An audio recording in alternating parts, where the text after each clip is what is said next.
Hello, and welcome to this space, your space, a space that is needed for you to evolve, a space in you where you start to understand and listen to yourself in order for you to understand and listen to other people. So this space, if you don't have this space, you might develop some narcissistic traits, which is what I wanted to talk about today. I feel like narcissism has always become like a word that, you say to describe each and every person. And like YouTube is filled of content with, how to avoid narcissists and how to free yourself from narcissists and how to notice these toxic behaviors from narcissists and etc. etc.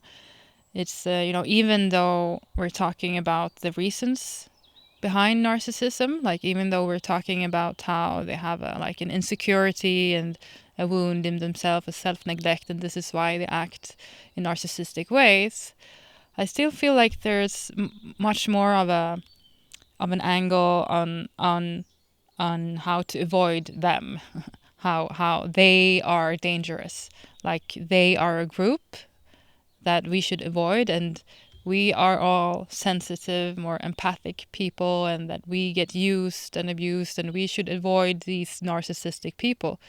I feel like it's, generally often portrayed in that simplistic way when people, especially here on YouTube or social media, is talking about narcissism. It's a lot of we and them, and I sort of don't like that. It of course can be helpful, for sure, definitely be helpful. Like if you have been in a very controlling and abusive relationship, it of course is very helpful to find someone who's talking about who's validating your experience a lot by talking about the narcissistic traits and how they have damaged you and how you can understand them and what you can do to avoid them. Of course, that's a very validating experience that you might need in order to break free from a toxic behavior. But what I don't agree with is that it's very much just like from one perspective, like there is only narcissism in one person and the other one is all, sensitive and empathic and often get used. But for me, it's often more complex than that it might be narcissism in both parties, or it might be a dynamic that has created that made one in the dynamic more narcissistic than the other. And also, I would like to look more at the reasons then why a person who is portrayed as a sensitive and used one is then staying with the person who don't see them and what they are mirroring in themselves in them. So I would like to talk about narcissism in this video, but really from the perspective of the narcissist. From like really with empathy for the narcissist, because it's so weird, like we're doing this content and how to avoid, but where are all the narcissists? And then we're saying, well, they don't watch YouTube videos, they are not interested in themselves. I don't think that's true. I mean, I don't know about narcissistic personality disorder. I'm not talking about the diagnosis of that because I'm not an expert in that. I'm more talking about the narcissistic traits and behaviors and how you could, understand the reason or the source of it, and then maybe potentially discover, the narcissism in you and how to work with that, how to heal that wound. So this is really for you who being called a narcissist, or maybe that you discover that you have like strong narcissistic traits. So this is for support of the narcissist, because I feel like you're sort of abandoned out in the world, that you're like bad, but there is goodness in you, but you just have to figure out why you cannot behave like there is goodness in you and why you cannot show it. So narcissistic behavior of only taking your own perspective, say. You are just using other people to make you feel better yourself. So it might be that you're only, talking about yourself, talking about what you think and what you want, and you might act like you're engaging in other people, but actually you're not really listening to other people. You're not. You might act that you are taking another one's perspective, but actually you're not. You're stuck with your own perspective all the time, with your own world, and everyone else is like a tool in that game. Everyone else is like a character in your game. And what game is that? It's the game of trying to find self-love, trying to act like you have self-love, which you actually have not. So everyone is a character in your game of trying to make yourself believe that you are worthy. So you're using everyone, and this is also where where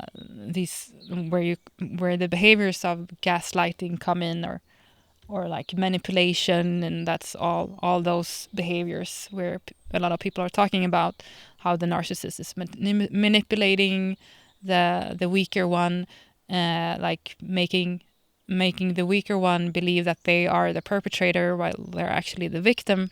But I want to say both are victims. Like the narcissist is also a victim. In what way? Well, the narcissism is holding so strongly to his or her own perspective because she or he is not actually taking her own perspective. The narcissist doesn't have an experience, first of all, that anyone took their perspective growing up. So they never learned to actually, truly, by love, support their own perspective, to support themselves. They are not, believing in themselves. They are not believing that they have worth independent of what they do. They don't believe that they have the right to exist just by being in this world, just by being. They don't believe that they are worthy of love just because of who they are. They don't believe that they have any rights, actually. So if you don't believe that, what do you do? Well, then you have to force the rights. Then you have to prove the rights, your right in this world. If you have a narrative that you have no right to exist, actually, you have no right of love, you have no right of just being, well, either you extinct yourself, or you force your worthiness on yourself and other people. How? Well, for example, by talking about yourself and your perspective all the time, or by only acting from what you want, not driven out of love, because if you are doing what you want driven out of love, then it actually becomes what someone else then it becomes like a gift to someone else as well. That's like a sign of that you're doing it out of love, because then you have let go of something.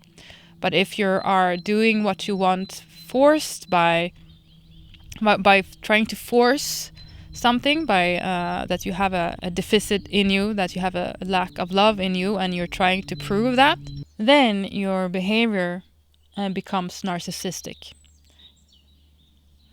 When you are forcing your worth onto yourself and on someone, well, the result of that is narcissistic behavior. And I say you're forcing your worth onto yourself as well, because you have a lot of thoughts, like since you have no worth in yourself, actually you don't believe in your worth, then you sort of have to compensate by thinking a lot of grandiose thoughts about yourself. So that's why I say you're forcing your worth onto yourself as well. So you have a wound, you have a emptiness, you have a deficit in you where you have no love. You don't, you have no love for yourself and no worthiness. So either you die in that, or you compensate by being defensively grandiose, making yourself believe that you are worthy. But it's just empty words, it's just thoughts, it's not a feeling. So that is why you become this grandiose image, you project this grandiose image of yourself onto the world, like trying to make you look very good to other people, because you actually, that's how you that's your way of escaping the very deficit in you. So it's like it's almost like the same dynamic with, as a bipolar disorder, where you are sort of the mania is a way to escape the actual problem, which is the depression. So it's sort of like the same relationship here. You have you believe like you are no one and you're scared of it. So then you have to, in order to survive in this world, you have to portray yourself as grandiose and like in a very loud way even, and that makes you narcissistic. So it's very sad in that way. So those behaviors is just a clue of how this person has very low self-worth. So if you're with someone who only talks about themselves, it's because they don't talk about themselves in themselves. They don't talk with themselves. So that deficit has to come out somehow. And then it just leaks out in a way that they're talking about themselves constantly and over again, and just their own perspective, because they don't have their own perspective inside of themselves. They have no dialogue in themselves with themselves.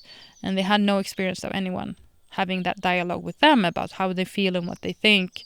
Probably they grew up themselves with some narcissistic parent. And that's difficult because if you grew up with a narcissistic parent or a narcissistic environment, then you're both like a victim. You're both really weak or like really exposed.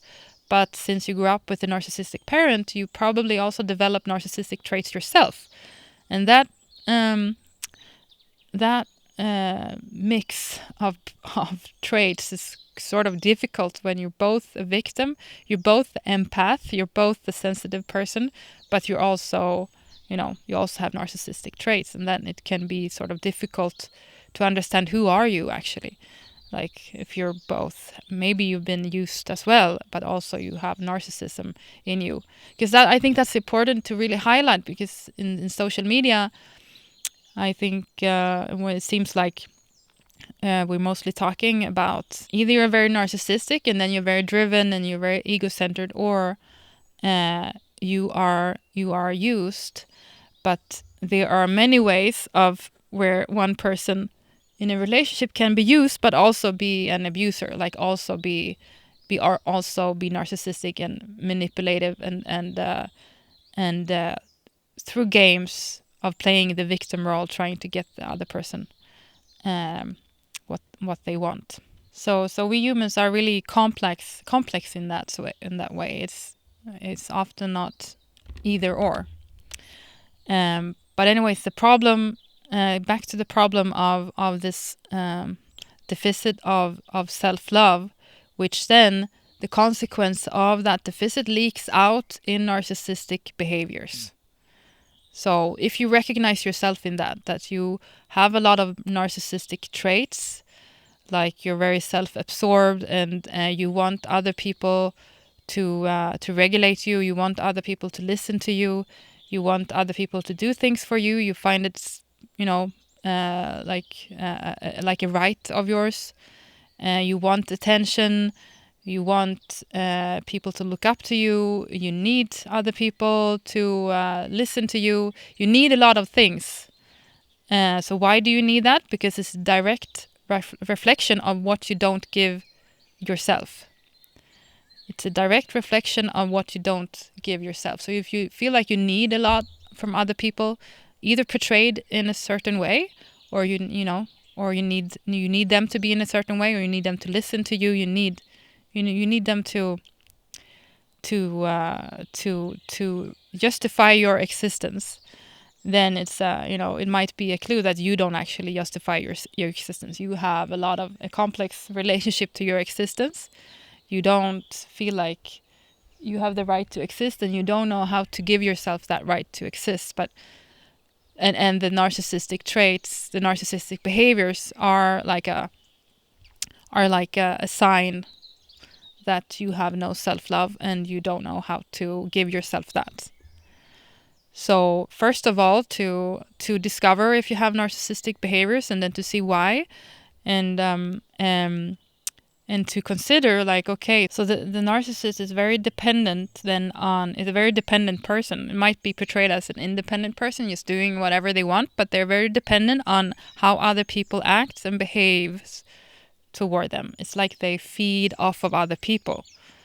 They feed off of how other people view them and act towards them, because otherwise they don't exist. So they need other people in order to be filled up, because they can't feel you cannot fill up yourself. You have no love, and don't have your own perspective. So you need to put your perspective all the time out there in the world so that other people can validate it, or you need to be filled up, and you need to fill up with other people's affirmation and validation. So it's actually a very dependent pattern. It's empty of themselves, so they need to artificially fill themselves all the time with fake ideas, with grandiose ideas about themselves. So this might be helpful to sort of grow empathy for the narcissist or the narcissistic behaviors, to grow empathy for it, that it's totally driven out of, a lack, a deficit. And if you yourself have narcissistic behaviors, that can be hard to notice.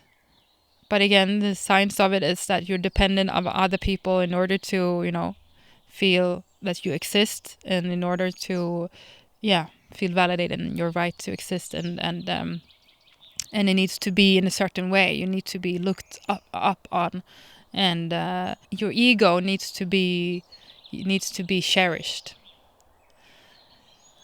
And if you recognize yourself in that, the journey is always inward, to see, okay, so why do I need to talk about myself like this so much, and why do I need to take up this space? Why do I need to have this position all the time?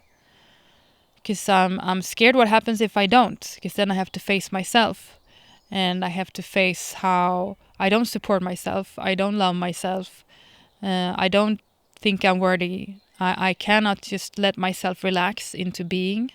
I always have to prove myself, to talk or to what I do, or that other people prove myself. I can't relax. I can't let go.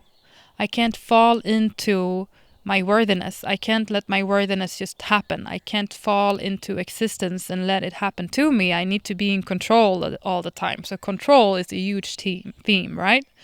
I need to control my environment by portraying myself out in the world in certain ways. I cannot let go, because if I let go, then life will show my worthiness, which is just as worthy as everyone else in the world. Life will show it, and I don't trust life. I trust no one. I just trust this image that I portray, that I project out on the world of me. That's the only thing I trust, and it's actually not a real trust. So that's the journey, to stop forcing yourself onto the world, to stop forcing this image of yourself, to stop trying to prove yourself. You stop all those behaviors so that you can actually notice how scared you are, and how much you don't support yourself. And then, because then you have something to work with. As long as you continue the narcissistic behaviors, you know that's your reality, and you think that you're all good and that you care about other people, and that the world needs you, but it's just it's just deficits. It's just a reflection of how you actually need yourself, and something in you is longing for you to come back instead of being out there. So you need to stop all that in order to notice, like, okay, this is the wound here, and I'm super scared, and I'm actually not grandiose at all. That was just, a defense. And I need to face how small I am. I need to face how I'm scared of existence. I need to face how I'm scared of dependency. I'm scared of, even though I'm very dependent, but I'm actually scared of true dependency, which is about being dependent on myself. I need to face how scared I am of dependency. This is why I act independent while I'm actually very dependent. I'm dependent on other people to view me in a certain way, but I'm acting like I'm very independent. So that's where that balance of being a victim and of being a perpetrator comes in. I'm actually a victim since I'm very dependent on how other people view me, but I'm a perpetrator since I'm forcing the image of myself onto everyone. I need everyone to look at me in a certain way, and so I may act as I'm very strong and independent and I don't care about anyone else, but that's not true. I'm very dependent. I'm scared of it. So I need to face all that and to see, okay, can I instead go inwards and see if I can start to take care of that scared child inside, who doesn't believe that he or she is worthy of love, he or she is worthy of existence, he or she is not going to be abandoned because you are there with her or him. Because that's also a fear of many narcissists or many narcissistic behaviors, that they are going to be abandoned if they don't force themselves up onto the world. So they have to chase approval all the time. But you have to understand that no, it's not that you are abandoned. If you are there with yourself all the time, you will always be there. And you don't need to chase approval. You need to stop the chase and instead, come home to yourself, land into yourself. And you're not, abandoned. You are not rejected. You are released so that you can come home to yourself. And when you're doing that work of that, doing those sorts of inner meditations, of starting to have that inner dialogue with yourself, starting to have that inner perspective, starting to be curious in yourself, and without the need to directly prove it to the world or talk about it to the world, you're actually doing the work inside of yourself. Then what usually happens is that the need to portray yourself in a certain way and talk about yourself in a certain way out to the world is going to lessen. Because you have something then going on inside of yourself that's more entertaining than, being out there all the time and talking about these empty things about yourself. So you need to, start to grow this interest in you and the sensation of home. And even though people trigger you by, you get triggered by fear of risk of abandonment or fear of rejection in some way, you're gonna practice on always coming back to yourself. And I'm not gonna leave you. I'm taking your perspective. It's okay. You don't need to prove yourself. You don't need to manipulate someone to love you. You are already loved. Because that's also, the reason to manipulation, that you're trying to manipulate someone to love you by making them feel bad and you better. It's because, you're trying, you think that you need to do that in order to feel loved. You don't trust that you are loved as who you are. And it's not up to someone else. You don't need someone else's love as an adult. I mean, as a child, that's what you need. That's how healthy love for yourself grows. But as an adult, it's too late. You cannot find love for yourself in someone else. So you're going to need to stop trying to find love in someone else and how someone else view you. Instead, trust that you are already loved. That's just a fact. You are already loved. And then if you start to trust that, you will feel that love for yourself as well. It's not about someone else loving you. So just, repeat that. Start to work with that. It's okay. I cannot be abandoned because I'm here. And I cannot be unloved because I am loved as it is. And you really, really need to do that work if you want to stop with the narcissistic behaviors. Because when you have done that work and you feel and you are there with yourself, you're not abandoning yourself by, chasing for something or projecting yourself or manipulating or, whatever you do. You are home with yourself.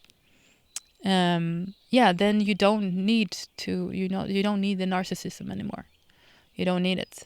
Then you are home with yourself, and that's enough. And you're content with that.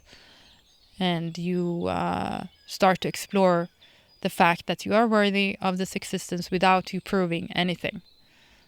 And you are worthy of this existence without you needing anything from anyone.